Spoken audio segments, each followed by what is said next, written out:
Global Investment Summit participation is what we're about just now, looking at what the governor came with in terms of the Global Investment Summit that took place at Glasgow, UK. And of course, we had a very big deal as regards the MOU signed between the state government of Edo and, of course, that of the Euro Africa Chambers of Commerce and Industry that covers about 98 countries investing in Edo State with a whopping sum of $250 million, in different sectors of the economy, looking at agriculture and, of course, agro processing and solid minerals and mining, and, of course, technical education, renewable energy, and a lot more. And this, again, has brought some bold steps by the government of Edo State under the governor, Senator Monday Okpebholo. And discussing this and what it means, I have with me in the studio, starting from my immediate, left, the SSA to the governor of Edo State on media and strategic communications, Benson Odia. Comrade Benson Odia. Good morning, viewers at home, and good morning, Nigerians. And next to Comrade Benson Odia is former special advisor to the governor of Edo State on political affairs, Shedrack Udugbai. Big thanks for coming. Thank you very much, Mr. Philip. Good people at home. The pleasure is mine. Shedrack Udugbai is a man of many parts. Well, we begin to see that as the show progresses. And also joining us via Zoom from the United States, Texas, Houston, is a social media influencer and, of course, political analyst, Ahmed Momodu. Big thanks for joining, Ahmed. Good morning, Philip.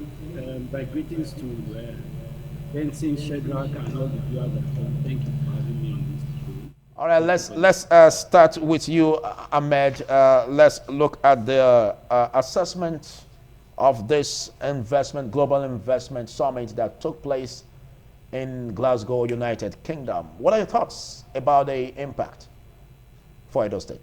Thank you again, Philip, for this opportunity to share my thoughts. Let us build on what we have. Let us take ourselves back a little bit in time so that we understand, let's possibly have an inkling into the thinking of Governor Okpebholo as he seeks to improve the fortunes of Edo State and its citizens. When he came in, his campaign was premised on 5 pillars, and those 5 pillars were security, infrastructure development, affordable healthcare, water and food self-sufficiency, and then value-driven education. So most of his actions that he has taken in this regard are to strengthen those 5 pillars that he laid out as his priorities when he assumed governance. And then the good people of Edo State gave him a 4-year tenure, which is beginning to run down. We are coming to the first year anniversary, and so we must ask ourselves, what has he been able to achieve? So now, the question you asked is directly related to infrastructure and road development. So what did he do? He took himself out and then he tried to meet as many people as possible and sell his administration to the people in the diaspora. Let us give ourselves a little bit of background in that regard. As far as Edo State is concerned, the diaspora remittances is the second highest in Nigeria from Edo State. So of course it makes sense that the governor will try and go and meet those people where they are based and sell his own agenda to them and tell them, this is what I'm able to do and I need your help in XYZ regard.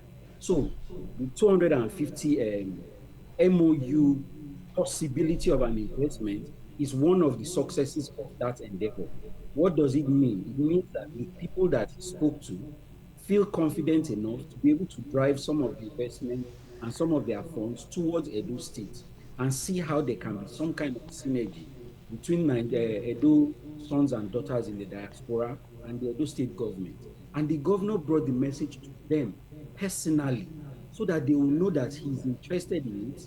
He's not just going to pick it up and drop it along the way, but he wants them to know that not only is he invested, his administration is invested, and he wants to tap into those resources. Now, what we are talking about, remittances, Philip, We're talking about remittances in excess of hundreds of millions of dollars annually. So what the governor did was to say, I am giving you this opportunity. We are ready for business. Come home and invest. Come and bring your money. We'll make sure it is secure. We'll provide you security. We'll provide you the opportunity. And where it is possible, we'll work together so that we can all make progress for the people of our state. Thank you, Ahmed. Well, let's get your thoughts, Shadrach. I know you're not going to deny the fact that this is quite a positive and remarkable step. It's a positive step to a large extent. We can also recognize the place of investments. Yeah. You know, but first of all, you have to look at the outlook. When someone promises something, you look at the person and the capacity for him to deliver. It's not just a mere promise. Because we have to evaluate. First of all, let me take it back. In development, there are people who bring money to invest. They are majorly of two aspects. He said that there are international organizations that are interested in the growth and development of the third world countries, African countries like the World Bank, the IMF. You have other organizations like the Bill Gates organization. You have one like a Rotary Club. You have other organizations who have a template for investment to say we're interested in ensuring that life is better for these people in Africa, perhaps to solve some critical areas that are dear to them. In those kind of organizations, they already have their template of engagement. When they bring their money, they tell you how to spend it, and they do all come monitoring and evaluation. That is on one aspect. The other aspect is for private investors and businessmen, people who are rich, who are wealthy. Either they come to the state, they approach the state, or the state government will approach them to say, sir, we know you are a giant, a mogul in mining. We know you are a mogul in agriculture. You have been doing this, you have this kind of factory. Please, come and build one factory here in Edo State so that you can create job and boost production. Mind you, that guy is a businessman. His sole purpose of coming to the state is to make profit for himself. Because he can help the state and help himself simultaneously, the government will not give him some engagement, a soft landing. What does government usually do? They now make a memorandum of understanding. They say, sir, as you are coming, to ensure that it's easy for you, we will give you what? We'll give you land. We will not buy land. We'll cut out a land for you, this items of land. Maybe perhaps we'll have security challenges in Nigeria. But during the course of the construction of this project, we may give you security to man your building for free. So that maybe when you start running, you cannot begin to pay for your security. Then this is what you will not do. Maybe you will not be able to employ not less than 2,000 persons in your company annually. You will be able to at least do some community social responsibility work. That's what now become called the memorandum of understanding or the agreement. The state government will now enter with an individual who has a reputation, who is known of making similar investments in other countries. And that's so. When Montepopo said he was going to get investors, after all, we wondered who was the nature of investors. Are they private investors or are they established organizations who are investing in developing countries? Because I know, I have looked at the outlook of Edo State government. I dare say Edo State government does not have the capacity to woo investor Sabinus, let alone any responsible person who has the requisite finance to engage in such a investment. So when I heard that he was going abroad for Investor Summit 20th and 22nd, I was very curious to know what exactly is happening. They said it was in Scotland. I monitored it closely. On the first day, 20th of September, nothing happened. No investment summit took place. They only took pictures in the train station when they gathered, they arrived, and when they both fronted that. Then the next day was Sunday. Then on Monday, with all manner of curiosity, what we saw was a video released by Monday Pablo on his official Facebook page, where he was doing instead of him to be selling, proposing, when you are discussing with investors, who we saw was a man who was campaigning and talking about how he could gather 2.5 million votes for Tinubu. That was the central core of his message. And after I finished that, there was no pictures of any investor. There was no white man, no Chinese, no albino, nothing of that nature. He gathered the APC stakeholders and charlatans and flew in a private jet, and they spent over 2 weeks in the US, in Europe. When they came and they brought those pictures, and later they now announced there was no engagement, no official sign. They now announced that $250 million have been secured, and it was one Euro CCI. And people began to wonder, where is the man? Where is the picture? So people started inquiring into the facts. Let me give you a breakdown. First of all, they said it was one man they called Kisley. I know at Kisley of Baswan. We began to investigate the company in question, because even if this company wants to come to Edo State to invest in maybe my village, the first thing they will do is to check this company's history. What is this company doing? Where has it worked? Where has it improved life? What is the nature of their business and their political culture? We discovered that this company has a website. The website, they went there to send mail to the company to at least to get information. The email bounced. They collected the phone number on the website. A $250 million company. They collected the phone number. It was one Yoruba woman who could not even speak English that was there. When the people brought this information to the public domain, they discovered that the website, in less than 2 days, the website had crashed. They quickly went to crash the website. The man in question, who says the executive director, the man does not have official, you know what I mean, for you to be controlling billions of dollars. The man does not have an official LinkedIn account. He's not known for any credible business. All he does is to be traveling abroad from one country to another, collecting titles and awards. He was at one time board chairman of one cooperative on agricultural mechanization. Later they say he was the chairman, Institute of International Peace. Now they say he's the executive director. I have called people to ask who exactly is this, because he's a Benin man. They say the man can be best described as a native doctor who does frivolous claims abroad. He had done similar ones in the United States of America, where he was almost catched and he flew away. He can't go to USA. The same man they said wants to give Edo State $250 million. And I dare say the man was so irresponsible that he could not attend the investment summit. That investment summit, the man came from Zoom. That $250 million investment is a Zoom investment. The man appeared on Zoom, and how can a company want to invest $250 million for crying out loud? God knows what $250 million is. And nobody from the company is responsible enough to come to the place where the summit is taking place. The man was hiding in Ted Joshua in Upper Sagbomba on that Zoom meeting, and he now went that. Imagine a man who is an investor. He was also the the guest speaker of the event. After I finished Jamari currently talking left, talking right without any summary, he now said, "I will give you my company has sent me. They restricted me for me to bring $250 million to Edo State," and everybody started clapping. In a dinner that they have, they just whole dinner. They had a spokesman. After the spokesman came to talk, cluelessly and helplessly, he pledged $250 million that he does not have. That man does not have 250 million naira, let alone dollars. It's a pity that I don't say government at this age at times. See, there are many things that can go wrong. Before I entered into government, I was a development worker. I've worked as officer, advocacy officer. I have done development, as freelance and development officer.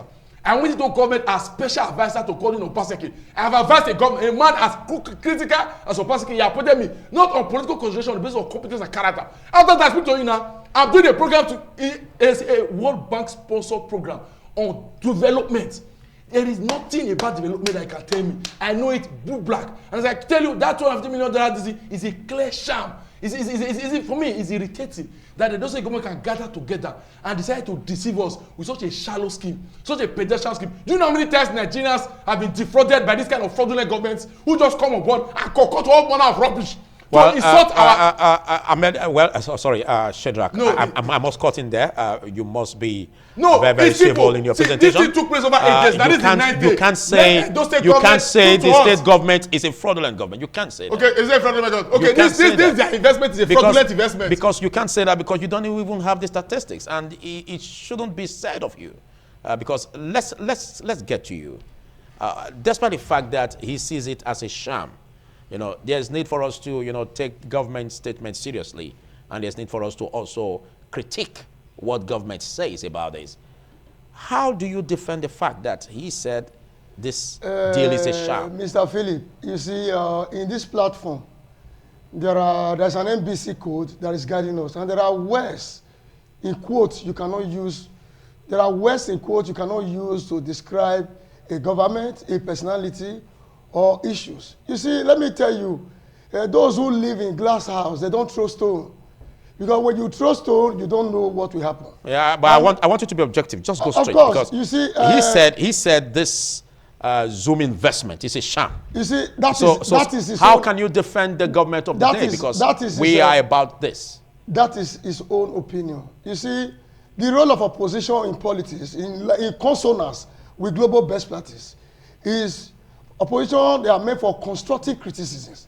But it's very, very on the contrary what we see in Nigeria today. When you are in power, you work for your principle. When you are not in power, you strategize to work ahead of time so that you can reorganize your party. It is not by coming to social media or coming to TV station as reputable as this platform where we are to make statements that you cannot substantiate. Statements where you don't have statistics. Statements that are frivolous. It's an aberration, it's uncalled for a personality of my colleague and my brother and my co-discussant here to make such statement that Edo State government is a frivolous government, is a Zoom investment or whatever.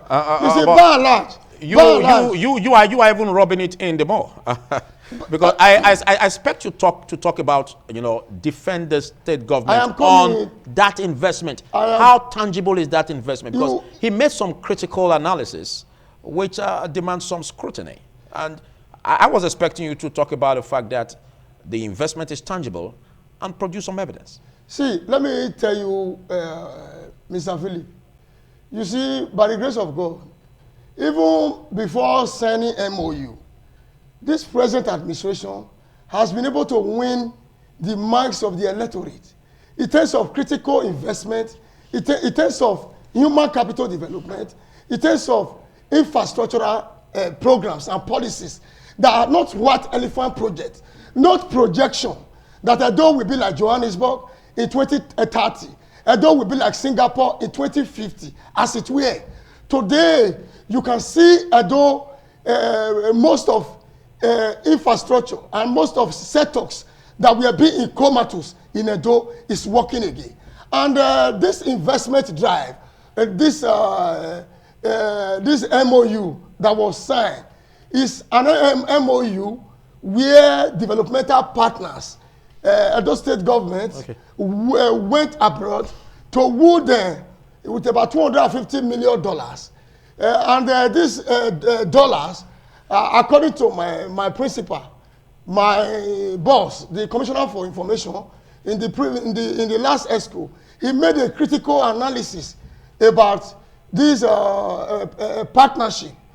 It has to do with, if today, if you look at Edo State, if you look at this year budget, you will see what was accruable to agriculture.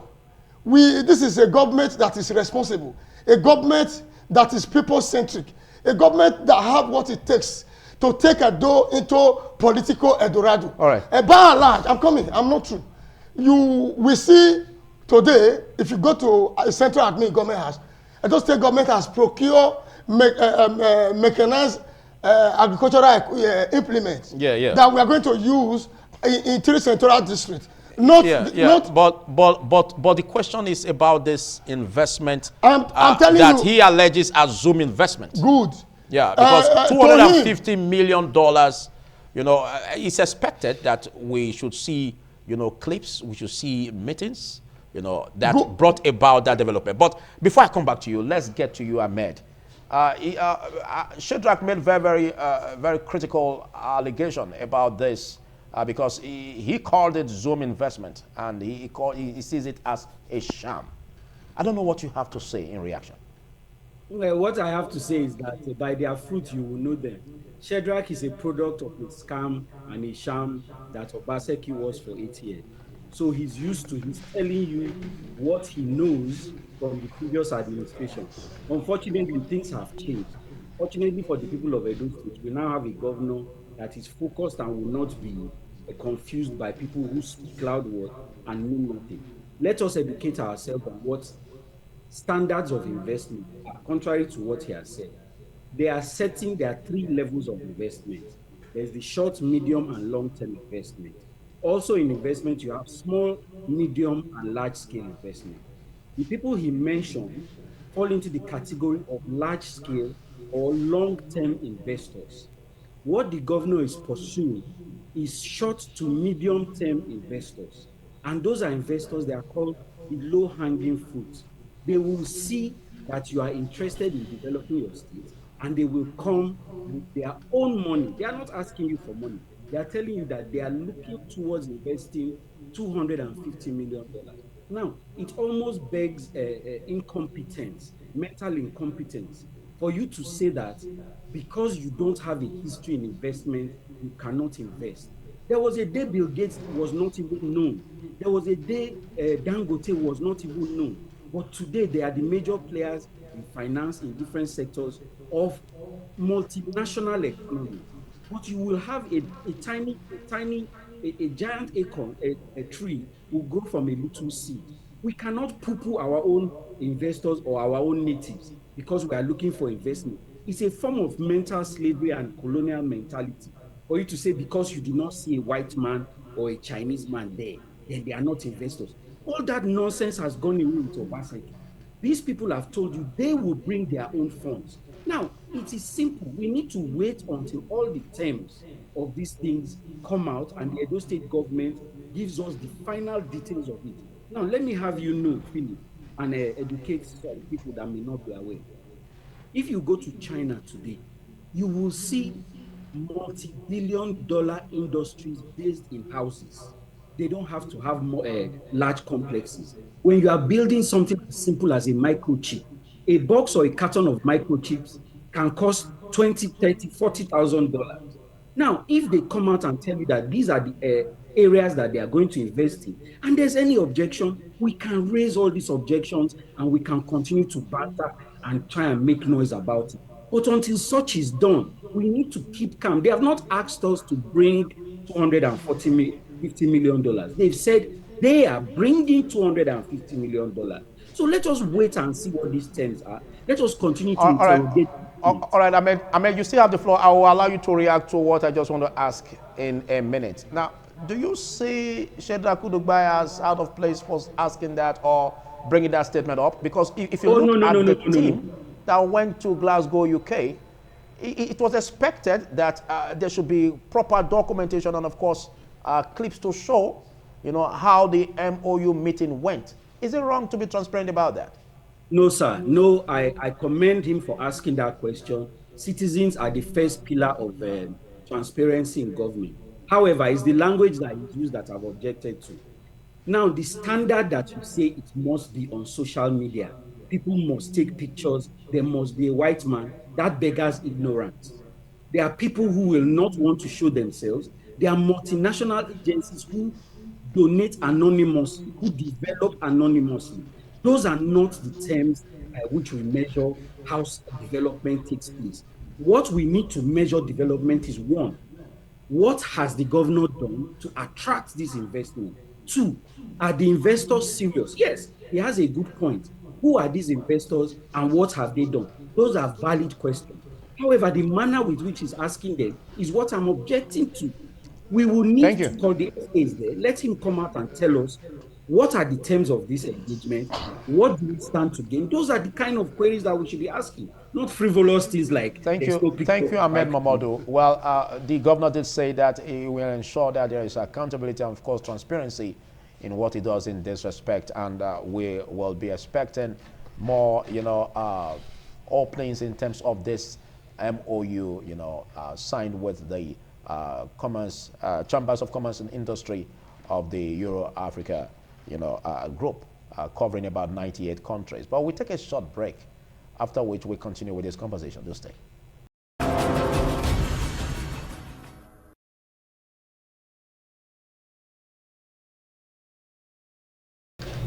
Well, looking at the Global Investment Summit that transpired at Glasgow, United Kingdom, is what we're about, and how that investment will impact positively on Edo State. The governor of the state, Senator Mondo Okpebolo, has been on top of the situation, saying that he's going to make sure he closes the gap in infrastructural development and all that it comes with. But let's get to you, Shedrack. Let's x-ray the performance, so far. Some have said that the huge performance of the governor, irrespective of what you say as allegations about the Global Investment Summit, and calling it Zoom investment. Some have said that in quite a short time, he has done a lot that could be seen as very, very heroic in respect of comparing it with that of the past administration. Before I go over to the works of the current administration, we have to take it one by one. You tell me area of security, area of education, area of road. We'll now address it sector by sector so that we don't get misguided. First of all, talking about the investment summit, Ahmed Mamadou can stay in US and say anything he likes. But for those of us who are on ground, who feel the pain of clueless governance. The local man. Yes, I'm local to the core, always on ground. I live in the streets from Edo North to Edo South. I transfer the length and breadth of the state. There is nothing you can tell me. There's no eloquence that you used to take away the pains that Edo people are feeling right now.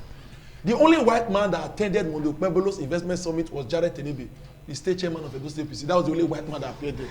That meeting, Edo State government made a publication. They failed to tell us that that guy, their investor, appeared in that meeting with Zoom. It was somebody who sent me that video from Italy. I published it on my Facebook page. People will go and watch it on my Facebook.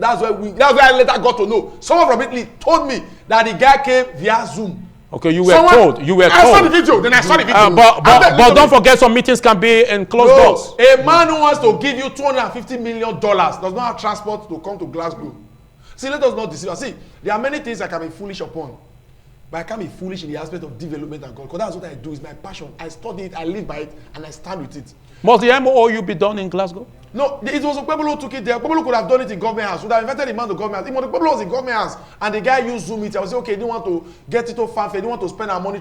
You know how much he used to hire private jets that took him to Glasgow? And then you spent over 3 weeks, you're almost 3 weeks in Glasgow, and the guy eventually joins you with Zoom. See, let me say, we can begin to deceive ourselves, but these things are not substantiable. They are not substantial. Let me tell you what the trick is.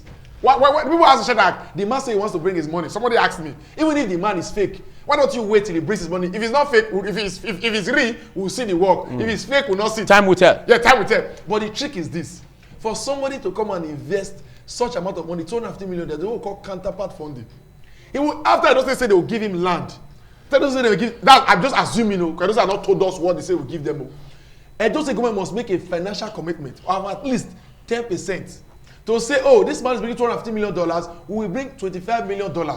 In the initial money they will bring in, Edo State government must pull out their resources and support them. That is where the scam is. So when they want to start, they will tell Edo State government, please, we are starting with $50 million.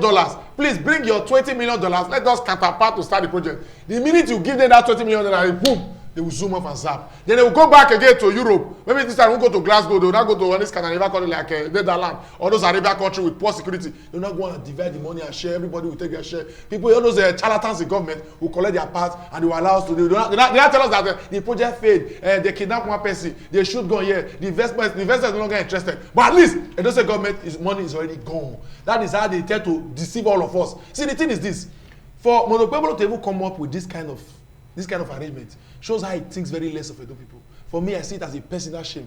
I tell people who are defending him online, I say, if this brain you are using to defend Monopebolo is not the brain you are using to hustle and hoping to prosper. Because if it's this same brain, hope you have a spare brain. Because with this same brain, you can never prosper in life. Forget it. Because the brain used to evaluate and support this kind of cluelessness in governance can't lead you anywhere, and there's no metric for that evaluation. Edo people are not as remote as they think we are. Edo people are not ignorant. Edo people are sound and they are curious. All of those investigations we've done so far, Edo State government has not come out to say, Pam, they've not made one statement, they've not made one word to say, no, this is erroneous. The man in question is alive or is not dead.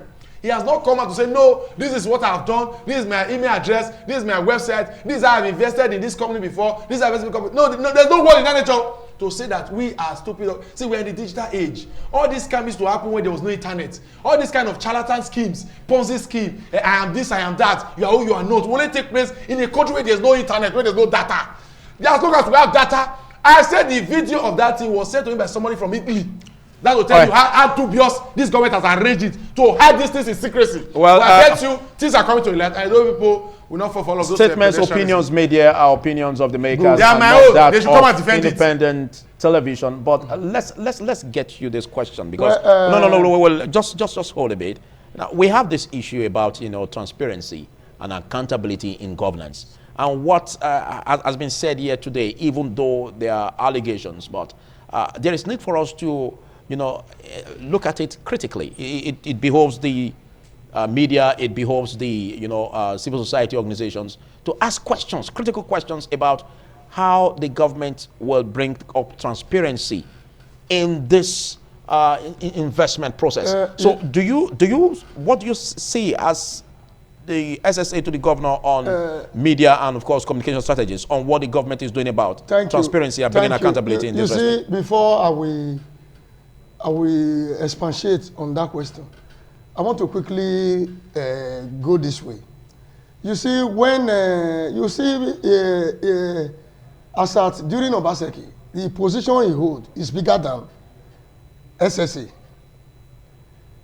For him to speak, you see the way he analyzed investment, and it shows that during Obaseki, that was how they were going back to Europe.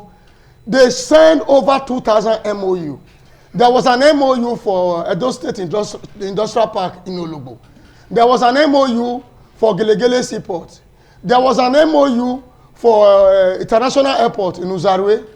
And I feel that he has just explained to us how himself and the Obaseki charlatans, in quotes, were going back to Europe after signing the fake MOU. That's what he had just explained. Again, I must also say that you should be civil in your presentation. So now you don't refer to the former governor as having charlatans. Okay. Now you can see it's worse. See, let me tell you, this government, and we as Edo people, today we have married 2 husbands. We have married, we the Edo people today, we have married 2 husbands.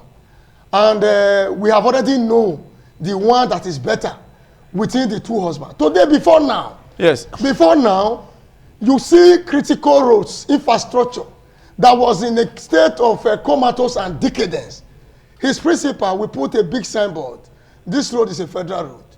Please bear with us, Edo State government. But today, we are not looking at whether it's a local government road. Akpako Rescue is not looking at whether it's a state or federal road. Because of his performance, just 10 months in office, this government has been able to perform beyond the expectation of Edo people. We have been able to perform beyond our electoral campaign promises. And that is why we took this trip to woo investors to consolidate on what we have been able to achieve just within 10 months in office. As I speak with you, the question, SSA, I am with you. I'm going. The question is, how is the government of the day going to ensure transparency and accountability in this investment? God bless you. Transparency, accountability, equity, fairness, they are sine qua non. In other words, they are preconditions for good governance. And this government, over time, this present Okpebo-led administration have showed transparency, or they have been transparent in terms of procurement, in terms of award of contracts. And compared to as it were, today, by the grace of God, this government is going to be transparent in terms of the implementation of the MOU, of the $250 million. And I want to tell you, in the next 16 months, you are going to see Edo will be a major exporter of rice. Are you saying that as what the governor said? I'm telling you the project, the economic... Are you saying that was the words of the governor? Yes. Because you said in the next 16 months. Excuse me. As regards this investment? I am an image maker of the government. I am also a spokesman of the government. Okay. I'm telling you the economic projection and the expectations. Are you saying in the next 16 months this investment must have been established? I'm telling you, in the next 16 months, you are going to see, in the next 16 to 18 months, you are going to see Edo as one of the major states in terms of exportation of rice. Okay. Is it as a result of the benefit from this investment? Those are going to be the proceeds and the benefit we are going to have from this $250 million. Okay. If you go to Uromi. So we can point to each facility, projects. Excuse me, if you go to Uromi, we have a cassavita plant that have gone moribund. If you go to Benin here in Edo South, we have a blended breweries that was abandoned, that has been in comatose over the years, which the previous administration, which campaign was industrialization and employment, and they did not build any one factory. This government is going to visit all these industries, and we are going to create massive employment. Okay. And if you go to Edo Central, where I hail from, we have vast land for agricultural production, and we are going to we already have a farm settlement in Edo Central. We have one in Ovia, in Edo South, and we also have one in between Ogbona and Irako in Edo North. And we also have in Onwa West. Not in the lacks of the suburb farm. Okay. We have during the previous administration where 10 million, even me that is sitting here, I was credited 10 million. Courtesy through Stanley Bank. Before you know, 3 million was withdrawn for for clearing. 2 million was withdrawn for Sydney's, and this the account, we that were beneficiary, we could not have access to the account. The account was garnished, and at the end of the day, the state government, in connivance with the technical So you don't have that money anymore? They remove all the whole money. It's not only peculiar to me. Okay. All the participants across the Fadama and with the Fadama group and the AFAM as a association of farmers association, all farmers association of Nigeria. That's where I'm a member.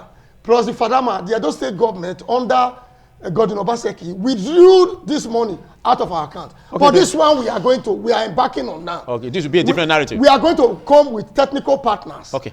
And that is why this $200 million is very key. Okay, thank you. And it's very, very sacrosanct. Thank you. And it's going to be, and the state government has also made arrangements for markets and procurement of storage facilities. Okay. Today now, if you in Edo, when we harvest corn or maize, we don't have facility for preservation.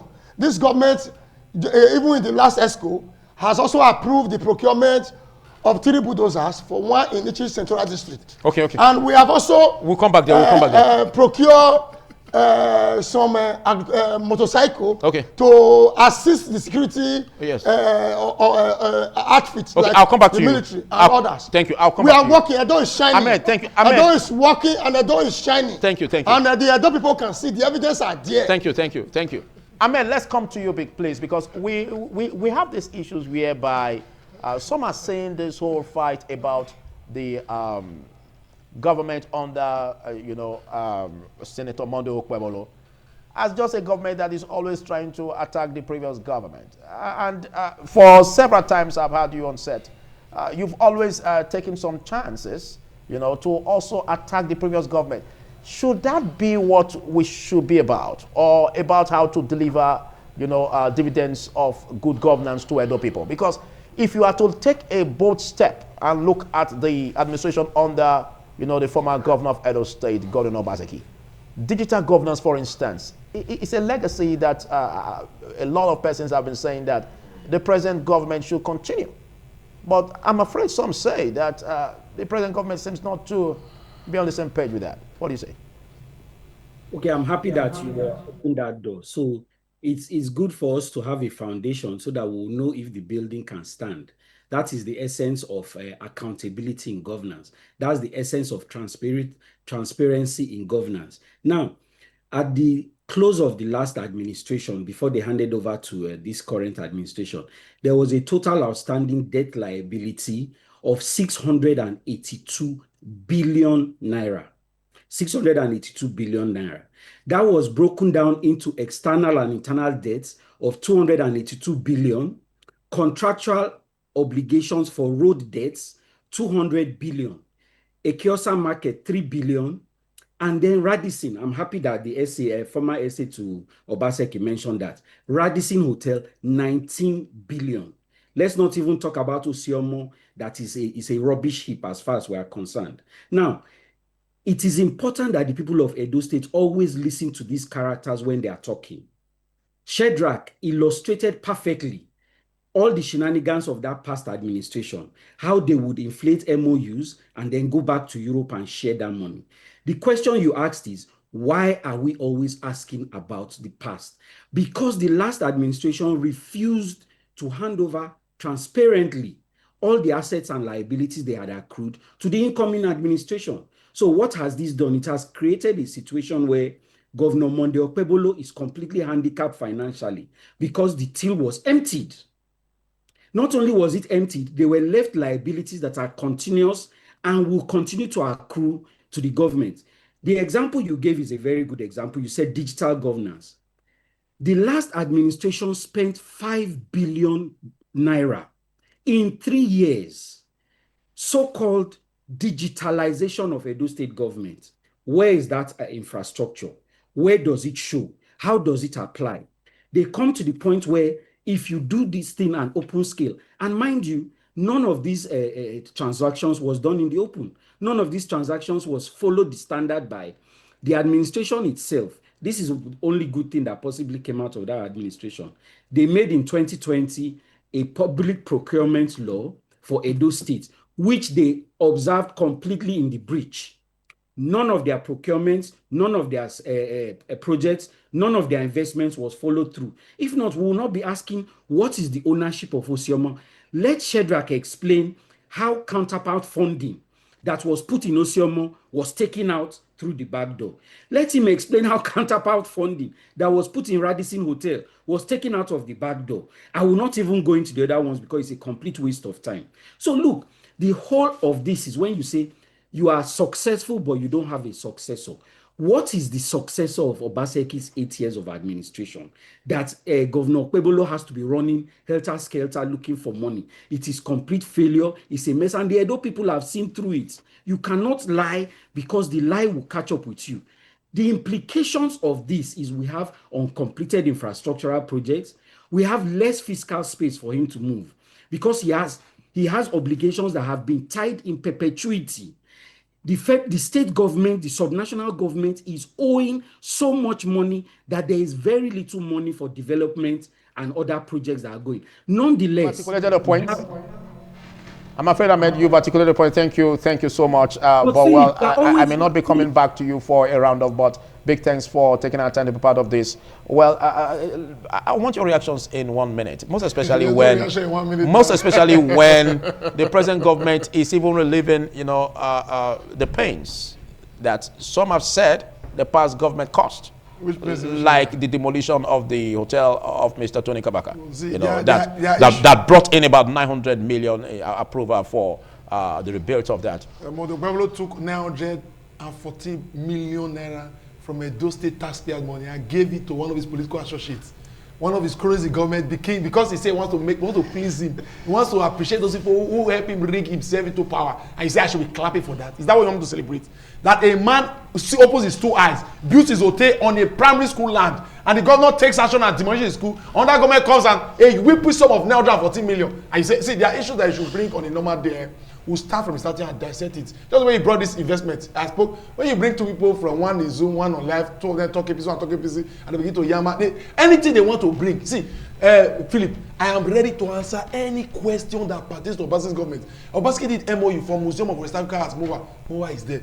He did MOU for Radisson Blue. Radisson Blue is standing strong. He did MOU for ethanol, cassava to ethanol processing plant. The plant is in A. Bobaka, my friend, works there. He did MOU for Oshoma Power Plant. Oshoma Power Plant is standing there. He did MOU for 2 modular refineries. The modular refineries are standing strong in Edo State today. So let them keep stop deceiving themselves. Let them keep, this guy, Ahmed Momodu, should go and train himself in the act of telling substantial lies, because a lie, no matter eloquently told, we go around the world and eventually come home to back to the truth.